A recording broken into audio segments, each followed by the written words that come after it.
we had a very quiet early game. We talked a lot about the starting items for both Bren as well as RSG, including their emblems. And one thing that we can say about this post game is that if you're looking at the left side where RSG is, they played standardly, double dominant size. You have your Blade of Despair for Emin. After that, go for the Malefic Roar. It's almost the same with Aqua, but it's magic base. So Clock of Destiny in combination with the Divine Glaive and the Lightning Truncheon.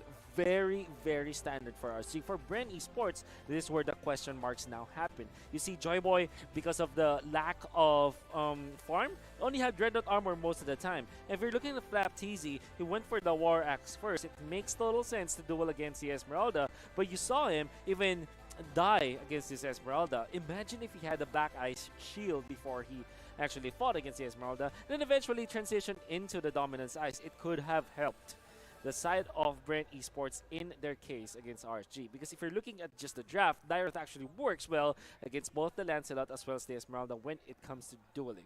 But when it comes to the other side of things, we can see that both the carry, the rich guy, and the carry and the rich guy is Emin, because he was able to just lane well against this Clint. I'm actually surprised that Bren Esports opted to go for the Clint instead of the Beatrix, because it was 4th pick, right?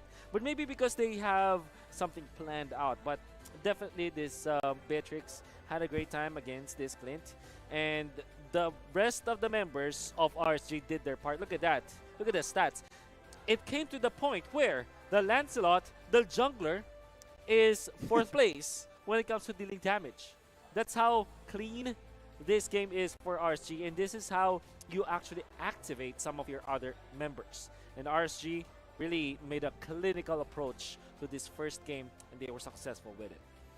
Yeah, and overall, like I was actually surprised there to see the damage, you know, coming out from the Lancelot, because Demon Kite, especially if you were a viewer back in Season 8 during his debut, pretty much season, he was just all over the place, and it's like now he's playing a very kind of matured play style here, and it's working so well for them as a whole, where he really gets to highlight his whole team as well. And that's what we like to see. And now we're going to be taking a look here at the game highlights. And it all started, I mean, around what, the 2-minute mark, that first turtle. Yeah, what I like about that particular play, is that RSG was able to secure the turtle after they put the members of Bren Esports low. And then Demon Kite comes in, gets the turtle afterwards, and you kind of have a little bit of an advantage for RSG when it comes to the economy. And then this crucial fight around the purple buff. RSG finally thought they have the damage already. You can see that Eman freshly picked up the Malefic Roar this time, and they had enough damage against Bren Esports. You can see that they're going to be trying once again. Joyboy manning the front lines, but will melt against both Aqua as well as Eman. Even the coverage of using the Nibiru's Passion from Eman was so well done, well positioned. And Eman takes advantage once again. Look at this. Saxa not even stunned whatsoever, not even controlled. We're talking about how it's difficult for RSG to lock down the Fanny. It turns out you only need damage. It doesn't matter if you don't lock him down, just deal the damage, and that's exactly what RSG did. Yeah. I mean, I said it earlier, like there was that one spot where everyone was compressed, perfect for an overturn. It did not happen. Fanny was late to the party as well. Again, it was tough. It's going to be tough bananas here for Bren Esports. I agree. But again, RSG deserved that, absolutely. Here we go. Oh, okay. MVP. So it's going over to Navs himself, man, on that Esmeralda. Just well played here.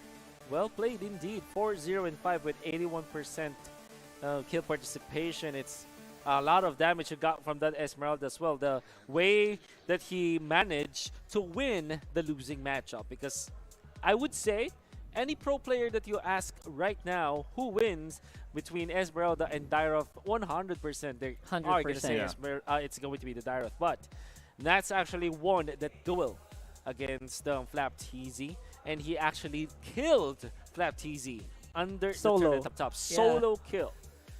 And if that doesn't spell that Nats actually knows this hero, man, this is something that you have to be afraid of if you're facing RSG. Yeah, I love seeing him on either the Esmeralda or from Season 8 it was the Thamus, right? Exactly. So just plays them perfectly. And again, just when Rockhart mentioned that one pit fight around the purple buff, when it was the perfect time for Saxa and having that Kagura there, it was actually Nas that just turned that around with that falling star moon. It was so perfect. So again, this is a man that is a force to be reckoned with, and well played for game number 1. Now, of course, we do have a game number 2 ahead of us, but we do want to give a shout out, of course, to our official sponsors, Samsung, to be exact.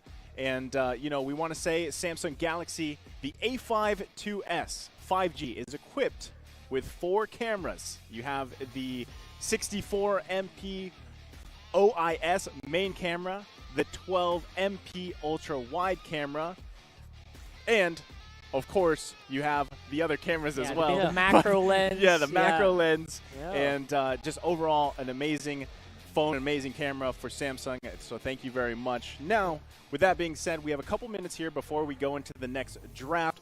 Of course, we do want to talk about game number 2, and now going off with what RSG just did here, the fastest game. The fastest game, I believe. Officially, that's officially. Yeah. I've never seen a game below 10 minutes, so that's official. Safe to say. I think in a very long time, right? The last sub 10-minute game that we might have seen could be like MPL Season 6 or maybe MPL Season 7. And I hope that some of the other viewers out there, if you know when was the last time we had a sub 10-minute game, let us know. My goodness, that was... how do you recover from that psychologically if you're Bren Esports? You know, I think it's obviously always the answer is like it starts here in the draft, right? I agree. So the draft, and I think if I was even thinking about the last game's draft, if they had picked a different jungler rather than that Fanny, I think the end result still would have been the same, just the way that RSG plays, right? The cohesiveness, the synergy that they have. So I think agree with that. Bren, they're going to have obviously a different draft, but at the same time, they need to utilize more of their team, just like match what RSG is doing here. The painful thing about that for me as well to watch is that Bren got outplayed almost and kind of offset that by some really good team play. I'm finding that hard to find right now. Yeah, it's so difficult to watch and base on their previous game. At this point, you forget about that game. Just laugh about it. Just laugh about it if you want to recover in game number 2, because everything that they did in game number 1 doesn't really add up to what they need to do in order to win, because not only did they lose their matchups, they also did not time their items well. They did not clash that very well in that particular game. Even the Fanny had some miscalculations when it comes to cabling. In that last fight, when he was so needed to clear out the minion wave, he was taken out by a Beatrix after the usage of the Nibiru's Passion. So there's a lot of things that went this weekend. They can really find out what's going to work for them. I think this is a perfect time to kind of experiment. Whereas on the other hand, RSG, like we've mentioned, they're full force, they're full form. You know, they have the synergy already there, and that's exactly why.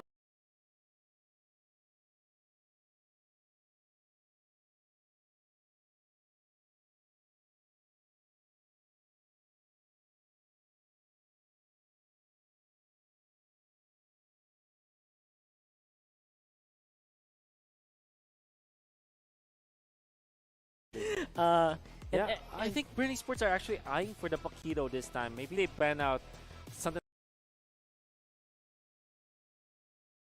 You don't want the Paquito going to Demon Kite as well. Like those are two of his most prolific heroes, the Lancelot and the Paquito. Exactly. Right. We gotta take care of that firsthand. But I think Bren might be happy to pick that up. I've seen Saxo kind of rock that before. Yeah. And this what's scary about this is that RSG can actually just let go of the Selena and have Bren Esports choose between both the Paquito and the Selena. Both heroes are good, but you're gonna be going for that typical ban on the Selena. Now go for Paquito or maybe a Cho for Bren. There you go. Nice call. I mean, it's still primarily the purple frames being banned out. You know, nothing new there. Moontoad, I don't know what it is about the purple frames and those heroes, but they are very strong. So they are. Even with the adjustments, like you guys mentioned, right? They're still, in our opinions, worth being banned out here. And I like the first pickup being the Cho here. I think RSG might answer with a Paquito. It could possibly go in the hands here of Demon Kite even, but you know, with that first Cho pick, this is a solid start to forming kind of what they need to do going into game 1. They need to be a little more aggressive, not so conservative, and find those Way of the Dragons to really set them up. Again, RSG is going to go with the Lancelot pick here for Demon Kai. There's the Lance again, and your team is picking. Good housekeeping here for RSG. They forgot another purple framed hero, and RSG picked, pick that up. The remaining ones, right? For Bren Esports, I think you'll go either Esmeralda, or maybe you can even consider the Ruby at this point. But I would like to see Paquito from Bren Esports, because Paquito is might be your last straw against RSG. For Saxa, we know that he plays this well, one of his comfort picks, and it's gonna be great against in a way. There you go. That's a lot. As usual, Bren Esports following the predicts very, very well. I love that. 1-1 though, that's not something I would have predicted, to be fair. Like this early, right? Yep.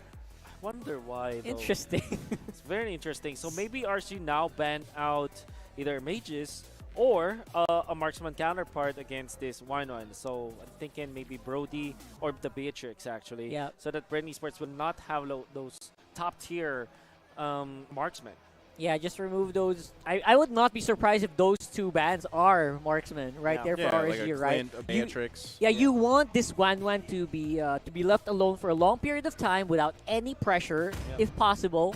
And you're right, banning out marksman is absolute. Your team is there. It is, the Brody. And of course, Wolf is just gonna call this whole draft. Let's just Wolf, skip to the end. Let's skip to the end, right? Let's not kid ourselves. No, what y'all, again, the trick is to be so general about it. You see, as his old instead of saying the hero, say marksman, right? Just covers all of them. And that's also knowing what the team generally needs. Yeah. Knowing their tendencies, knowing their comfort is easy for people like Wolf. So right now, the Dairoth is out, which is surprising as well for me, because I don't think RSG is going to pick that up, but you do you, Bren.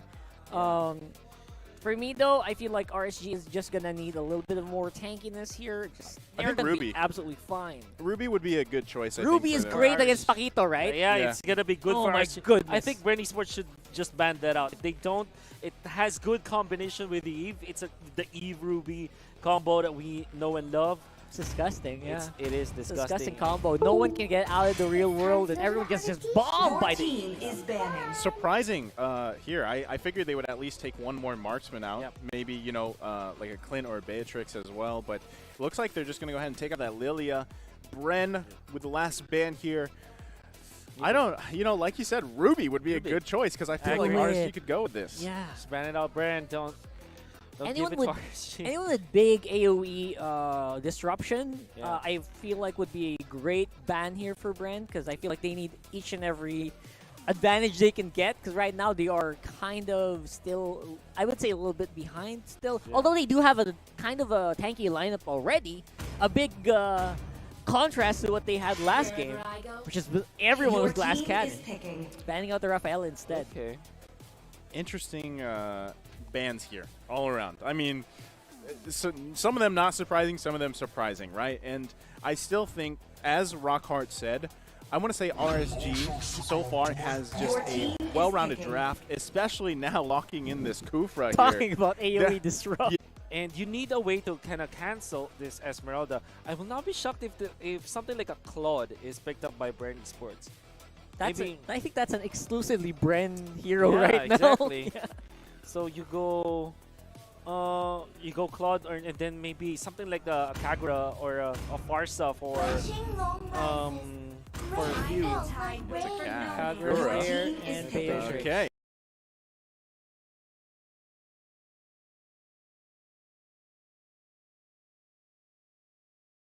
It's one of the Nax special as well, and it's like your second hero that can counter the Esmeralda. It has great lane matchups against this Esmeralda, and then eventually in clashes it's gonna be okay against the Paquito. All you need to do now if you're RC is to find a way to reach the Beatrix, and since they have the Lancelot as well as this Kufra, might have access to that backline that they needed to control Bren Esports. Yeah, I'm looking at the mentality of the players. Bren doesn't seem too happy with how things are going, but you know what? that might just be their poker face. They still kind of look like they're a little bit intense. They can't really laugh off that first game. Yeah. And I don't blame them. Yep. Right? So we're going to have a pretty balanced, I would say, draft here on game number 2. Both teams got a little bit of something, I would say. Yeah, I would say this is way more like balanced in terms of draft than the first game. So I highly doubt this is going to be another 10-minute game here. I think both teams have the tools that they need to really give it their all here and have a chance at going to a game number 3. But ladies and gentlemen, we're going to be jumping right into game number 2 here. RSG versus Bren. RSG looking to close the series after a dominating first game performance. Looking really good so far here, at least for RSG, is that they have so many comfort heroes. Yeah. Especially Nats. He's so at home here with the fams. This is like something that he plays in his sleep. So I would not be surprised if he got ahead a little bit, even though it isn't Esmeralda. But don't expect him to outright win that laning phase against Swap. Obviously, a world champion is in his right. Look at that landscape. Once he lights Kufra, though, it's been a while since I've seen this. So. Okay. So I'm actually surprised they didn't go for the Bren Esports one. But you, but you know, Rockhart, you talked about comfort. There's a lot of comfort here on the side of RSG. Not only with that Thams, but also with Lights Kufra. Yep. You have Aqua with this Eve, and we saw that in MPL Season 8. Wonder how Eman is so used to this 1-1, but everyone from RSG has got their comfort picks. For RSG, yeah, Eman's like the only question mark if you look at it, but everyone else is like, I'm gonna watch some TV while I'm playing. You guys just farm. I mean, Eman's like the question mark, but at the same time, the way that he performed in game 1, you know, I'm sure he's just gonna perform really well here as well on this this solid 1-1 choice. You know? Oh, yo, wait, but look at this. Last game, Eman didn't really get much attention, but now notice that Bren is more kind of, they're on their toes right now against the 1-1. They're thinking maybe it's a little bit of an opening if we can kind of control it. Good thing that Light is still on patrol here. Spots out a lot of stuff going on, stops Bren from doing anything crazy at least for the meantime. Again, it's going to come down to that first turtle fight. I feel like, you know, we're at the 2-minute mark. Turtle's going to be up, and everybody getting situated here. Now, with it being a pretty balanced draft, I feel it could go either way. Whoever's got the fastest retribution finger there as they go ahead and try to push them back. There's the initiation coming out from Flap. Going to force them back, but it's going to be secured here by RSG. Real world manipulation as well, but double kill for Aqua. We just talked about his Eve, and we're seeing it here early in the game. Yep, this lineup just screams, no one gets out, everyone is slowed, everyone is stunned here in the real world manipulation. The timing and the positioning coming out from Aqua was so good.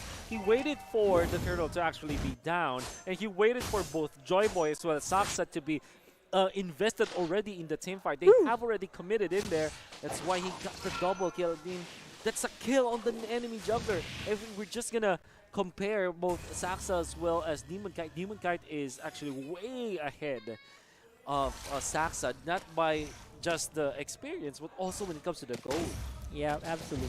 I feel like that's something you can't really feel right away because it's very minuscule if you look at the stats, but junglers, they rely so much on that tempo, right? The smallest advantage just snowballs so fast if you're a jungler. And I feel like that's something that RSG definitely has in their favor right now. Again, I just think RSG, tools-wise in team fights, if they continue to get those turtles, I mean, one after another, they're going to have a better time. But there's the Way of the Dragon coming out on Light. He could be in trouble, but here comes the help. Going to actually force a Joy Boy back here as well. They're not going to continue on this one. Notice Aqua just around the corner once again. Just very good map presence and awareness here from RSG. Yeah, so for Marco missing a little bit there on the snipes for the Renner, but that's absolutely fine.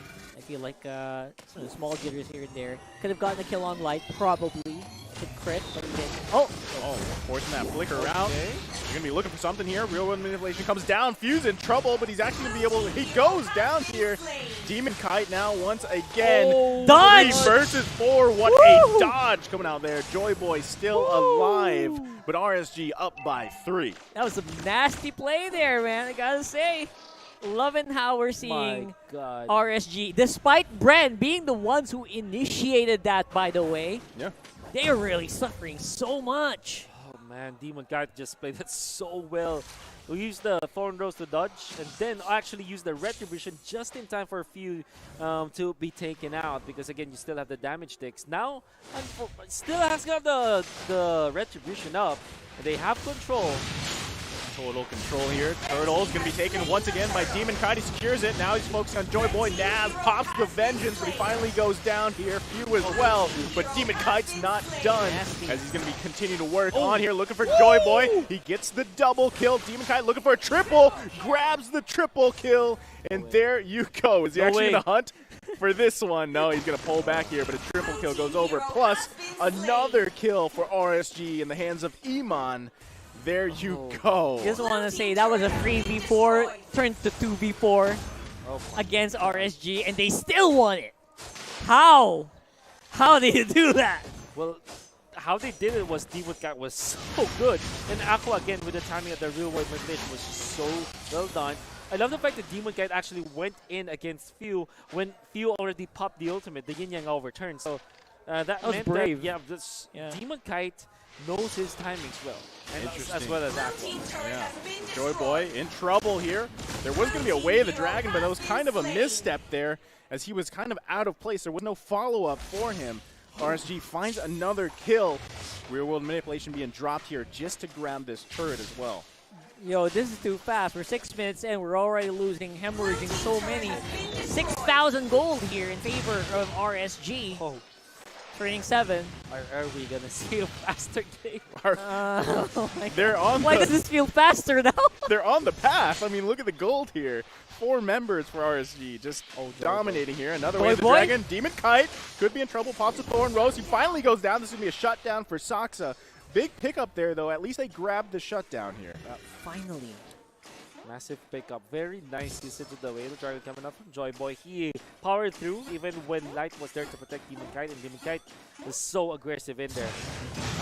You can see that Aqua uses the ultimate, the real world manipulation, just for defense, and I think that this has been the flavor of the Eve right now. Oh, the set coming out from Light. Forces the flickers out. Turtle's still going to be up, though. They don't have everybody. There's real world manipulation coming down. Light's in trouble. He goes down here. Another kill over for Bren. But look at this. The turtle is taken for Bren. Oh, man, that turtle's just... I feel so big for Bren because they are delayed in stats. They're so behind in stats. That turtle shield and that turtle buff on attack is so much needed here for Bren.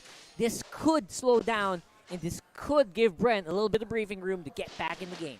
Yeah, I thought that was actually a kill for Bren, but they go and secure the turtle. So that was actually pretty good. I mean, amidst all that action and kind of chaos, they finally grab a turtle. And you were just mentioning earlier, Rockhart, the gold lead that RSG has, they kind of need these small victories to get back into this game. Because as we are approaching the 8-minute mark, they need to be able to go toe-to-toe with what RSG has here. Yeah, liking Bren right now, at least they are playing around the mistakes that RSG are making. Yep. Right? Which is very, very good. You always got to spot those out. Always got to take advantage, and they're doing just that, at least for the last few minutes. They will be able to steal that buff without using the Retribution. That's pretty good for the side of RSG, and love the fact that they're playing aggressively right now, because that is definitely what you need. You can't let Super Marco have enough farm. And by the way, he went for Weapon Master for this Beatrix, which is, I think this is the first time that we'll see it in professional play.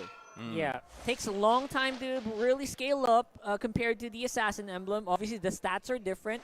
Has more emphasis on attack speed rather than attack penetration and, you know, physical damage itself. But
God.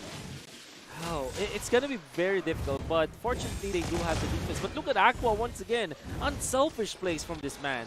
I love it. It's just a strategic use here with that real-world manipulation to really just allow them to push in and force Bren back.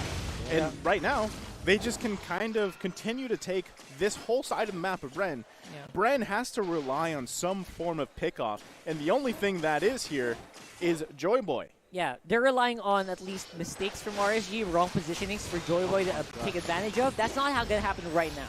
RSG looks like they are reading this very well. Small misstep there for Light, though. Yeah, I mean, they can afford those, especially in considering their situation here. You know, they do lose the flicker. They don't even need the flicker for Light here as they go ahead and try in for this turret here at the bottom. This is going to be a mega kill. There it is once again. 2 members of Bren fall down. Killing spree for Eman as he finds another one. This is going to be a triple kill and a wipe out. Bren goes down and RSG is most likely just going to wait for the minions to march down and take this turret. Look at that. Oh, Light actually. Okay, he's using up immortality here. There we go. RSG taking the series in the fashion of a sweep here. RSG over Bren. That's hashtag GGRSG. Look at 'em. Indeed, 2-0. Look at the boys. Real quick, they look happy. All right. He tried to do a little bit of a yaoi there, but it looks like he's going to be a little bit more tame, seeing Coach Panda walking in. Yeah. You don't want to be caught doing that. You see, what's funny about it is that when Panda came in, Panda was like very serious, very calm. Yeah. And then eventually they went back to like being behaved once again. I mean, it's funny. you got to give it up to Coach Panda. You know, I agree. He's worked so well with this group of players, and they bring a lot to the table. I mean, each one of them individually. I know a lot of times, you know, there's a focus on the junglers here, but the whole team of RSG just works so well together. And can we just have an MVP for Aqua here? Like, Yeah. did you guys not just see that show? And what I love about Aqua is that he's very. He used to be a very flashy like mid laner, but now he's very calculated, methodical, and the way that he uses the ultimate is very unselfish. Now, the thing with Eve is that Eve was nerfed, right? And everybody expected both Eve and Farsa to not be picked at all because of the nerfs, because of the cooldowns that you, I think they increased in cooldown of the ultimate. Yep. But now, if you play it in this way, it's more on the protection as well as it is like a Terran control, like a zone control. Yeah, just zone. Yeah, just zone out your opponents.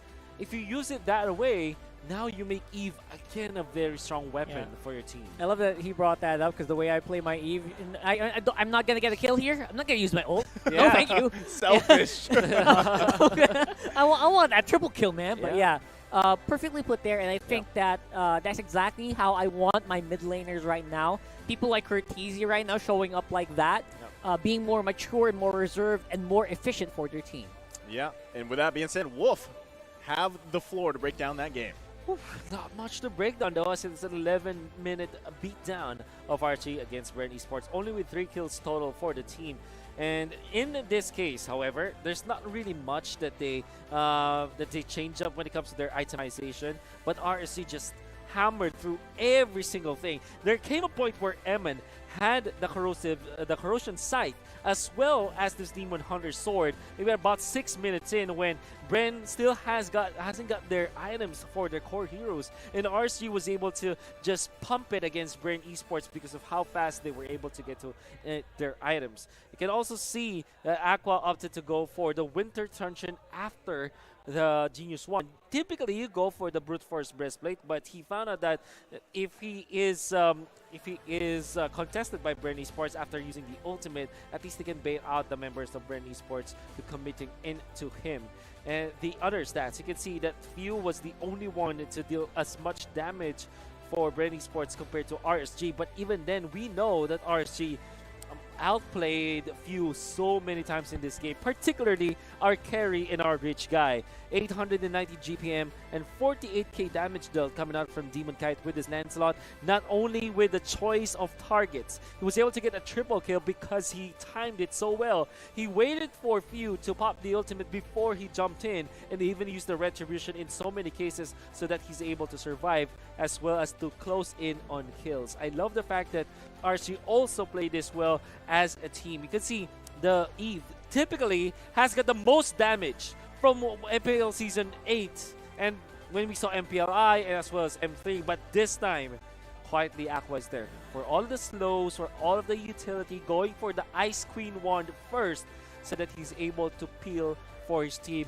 What an unselfish guy, and Aqua just made it work. I'm sure that there are a lot of fans out there that will say that Demon Kite played this well. It is true. Demon Kite played this like a Lancelot god, but Aqua though, that was definitely the glue that made this stick.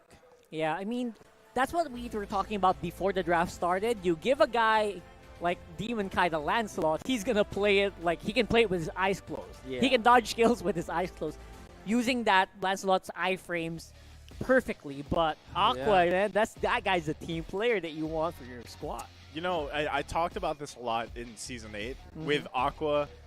Back in Season 8, I mean, he even did the same thing. I feel like this is just more of a refined version of Aqua, right? Like you mentioned, he's just selfless. He does a lot to set Demon Kite up here, and we can see that through the highlights as well. I mean, even right there. But it also allows Navs. I mean, Navs can just be a monster on, again, that comfort pick. Pretty much 4 members of RSG on comfort picks here, and it just shows from highlight to highlight. Yeah, he died a few times, but that's exactly what the fams does. You got that. Yeah, you got that. That's right. You know, you got all the vengeance. It's what you do. And RSG, almost everyone just played so well around the real-world manipulation that even though they did have some deaths, it's not the cleanest game in terms of like perfect stats, but they played it like it was so dominant. Yeah, you can see here, a few targeting for the ultimate, wants to go for that, but Demon Kite was able to just get away from that zone, and then he gets it, and then all of a sudden, Light is there. Just like clockwork. RSG is so coordinated in cross-map plays. Their synergy is evident. Yeah, I mean, it's the just... flights Eman. Yeah, it's so well put together, so well executed. And I feel like most teams this season are going to have a hard time just dealing with this type of synergy coming out from a team like RSG. Beautiful juggling in there coming out from RSG. The last fight, I think there was a time where Light sacrificed himself by buying the immortality so that Nats will be able to get out. But Nats eventually died because when the immortality popped, the turret actually shifted the aggro to the tabs. But then again, they still were able to push into the base. And it was definitely calculated. Before that death, they were able to wipe out Bren Esports because of how good they juggled against the turret. That so well done. And I wonder who's the MVP right now. If it ain't Aqua, it's Light. It's still Light.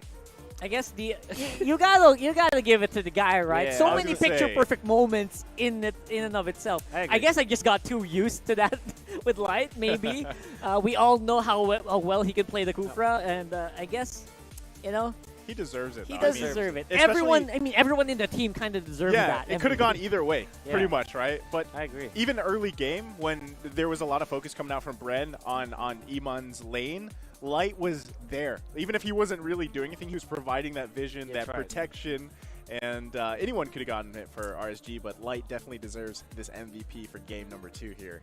Yep. Yeah.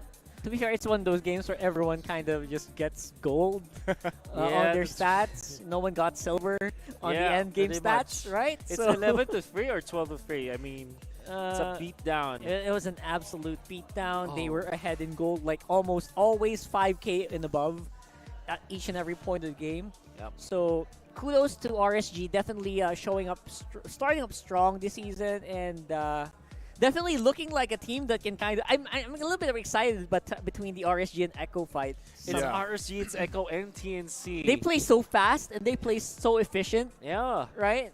definitely renewed for the season. I think these are the teams that have found their I guess their perfect mixture during the off season, because we're always talking about both Blacklist International and Onyx when they were fighting in MPLI and M3 and the journey to the SIBO. But quietly out there, Echo, TNC, as well as RSG, they have worked out on their lineup.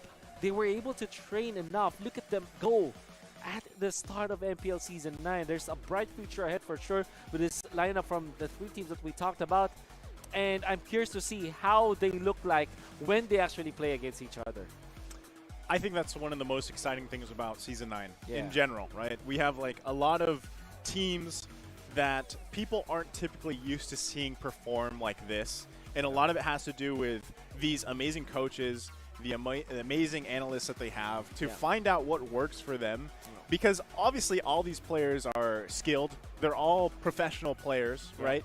And so it takes a lot of work to be a coach and analyst to really put everything together. And the way, again, that RSG has done it has worked so well for RSG. And I also cannot wait to see them play against, TNC, Echo, because those are a lot of the surprises so far for this season. And for me personally, I was a huge fan of them back in Season 8. But, again, very excited. I think we are going to be shortly going into some more highlights here, but of course we want to give a shout out once again to Samsung. And as we mentioned, you have the amazing phone, the A5 2S here. It's equipped with 4 cameras. We mentioned it earlier. They have the 64 megapixel OIS main camera, the 12 megapixel ultra wide camera. That's perfect, obviously, for your landscape shots and group photos. The 5 megapixel depth camera for really crisp portraits, and the 5 megapixel macro, not Super Marco, the macro camera for awesome food shots. Of course, get yours now to experience the vast world through these cameras. So, and also give a shout out as well to our other sponsor, officially PayMaya. Get your MLBB diamonds and other game pins only from PayMaya. Download today. Whew.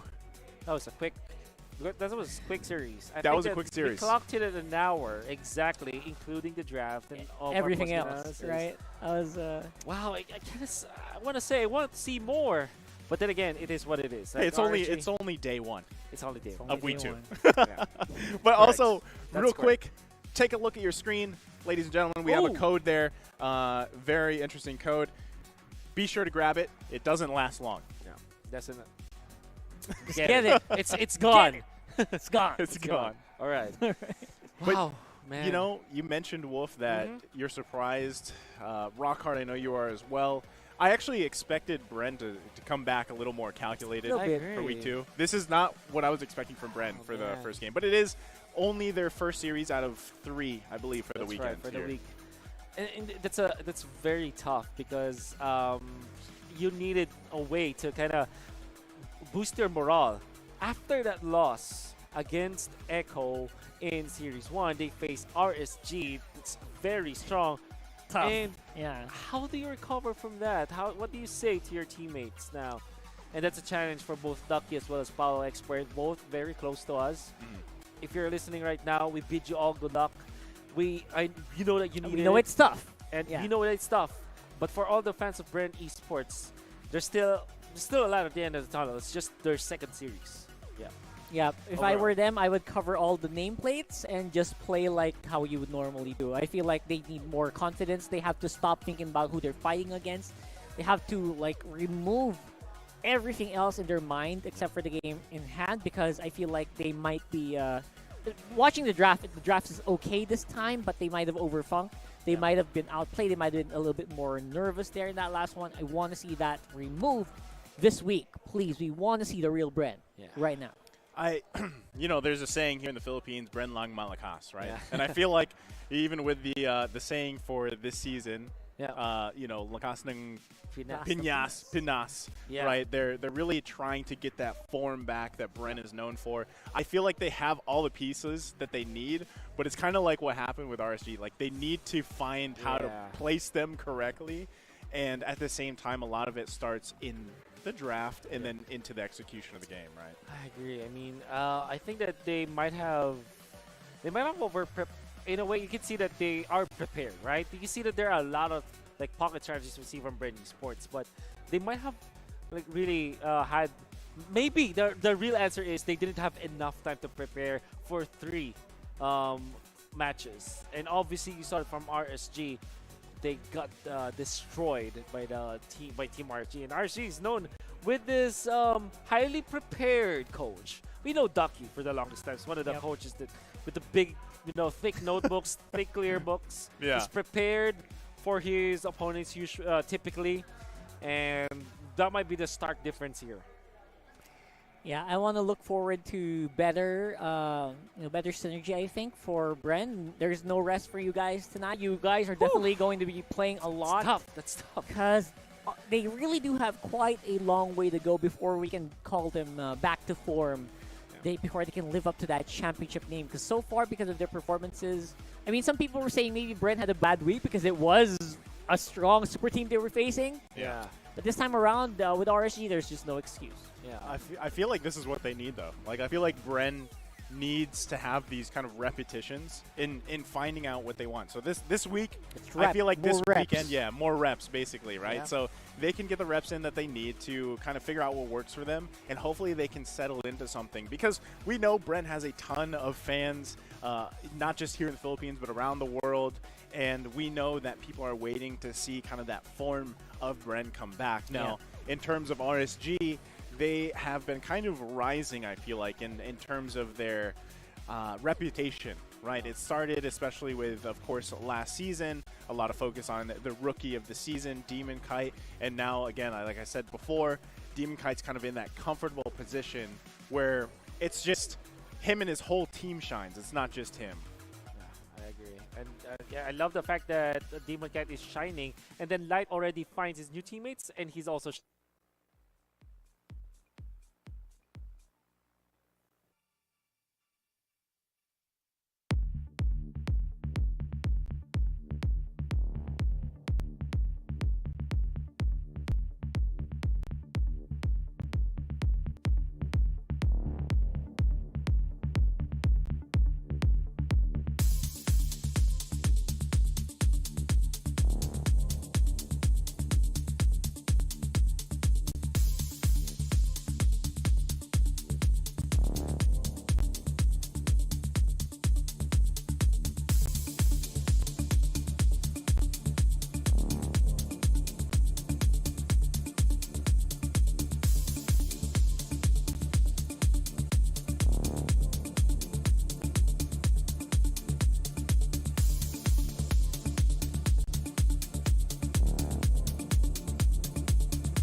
What a series by RSG Philippines. Good game. Another sweep. And they are undefeated. Ngayon, makakausap na natin ang dalawang manlalaro mula sa RSG Philippines, Light and Demon Kite. Hi!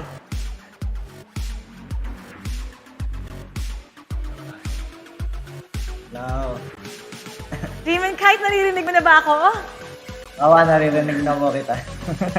Demon Kite, isang linggo ako naghintay para makausap ka.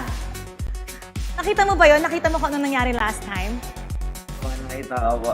Tawa nga po ng tao nang nakita yung video.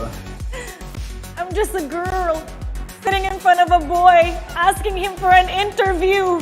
Well, welcome. Congratulations, Light and Demon Kite. Light, Thank you po. you're so great with your Kufra. Anong masasabi mo sa performance mo? MVP, bago ka lang sa RSG. Obviously in the game, you're fitting right in. Behind the scenes, how is it like? Kasi first time mo makasama si Coach Panda, di ba? Okay naman po na nalalabas ko yung mga gusto kong mga heroes gano'n. Tapos nakakain po kami na-explore na strategy pero hindi pa ako satisfied sa ginagawa ko. Kulang pa. Bakit? Anong kulang? Bakit hindi ka satisfied? Ano yung mga gusto mong gawin na hindi mo napapakita?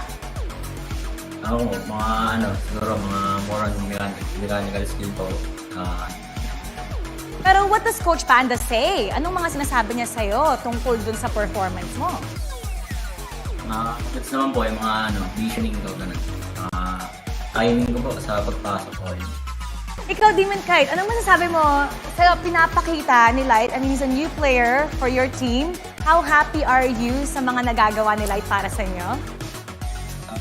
Ayun, sobrang saya, tsaka appreciated ko yun dahil sobrang ganda ng mga performance niya talaga. Tapos, fit na fit talaga siya dito sa RSP, lalo na sa playstyle ko.